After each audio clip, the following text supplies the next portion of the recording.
We're back with former Education Secretary Arne Duncan. He's the author of a new book, How Schools Work, coming out this week.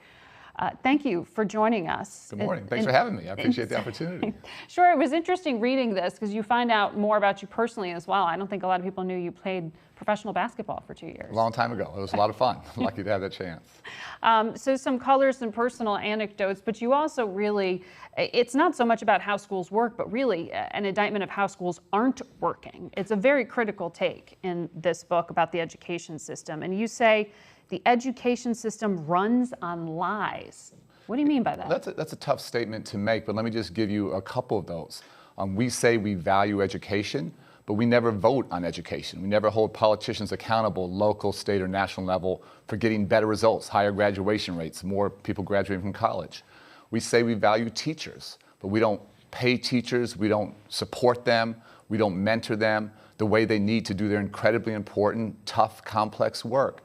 And then maybe the toughest lie for me, Margaret, is that we say we value kids.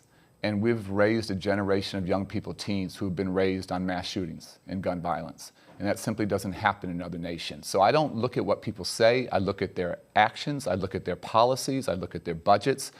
And our values don't reflect that we care about education, we care about teachers, or that we truly care about keeping our children safe and free of fear. Do you feel you made a dent in any of that when you were Education Secretary? We had some real successes. We had some failures, but on the success side, we put more than $1 billion into high-quality early childhood education, which I think is the best investment we can make. We saved more than 300,000 teacher jobs around the country when the economy was really in a very tough spot. We put $40 billion into Pell Grants, about going back to taxpayers for a nickel to make college more affordable. So things that we're very, very proud of, but this is not a mission accomplished moment.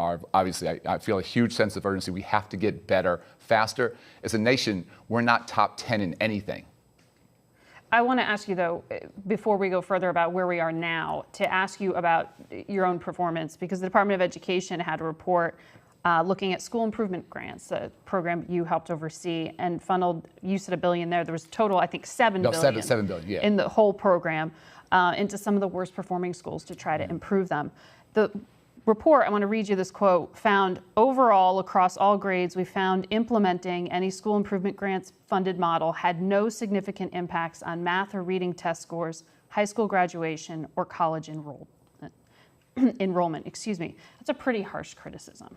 How do you respond? No, I think investing in our lowest performing schools is some of the hardest and most important work we can do, Margaret. I don't want to leave any kid behind or say they can't make it. As a nation, we had more than 2,000 dropout factories a few years back. We now have less than 800. But this sounds like a failing grade from the Department of Education. Yeah, no, you always want to get better faster. And again, it was a short period of time they measured. Our high school graduation rates are all-time highs. Those grants were a small piece of that. There are many things that go into that. And again, we've got a long, long way to go. But to see high school graduation rates at all-time highs, to see many fewer students going to dropout factories, those are things we feel really good about. I want to talk to you more on the other side of this commercial break, but we have to take one. So stay with us. We'll talk more about your new book, How Schools Work. We'll be right back.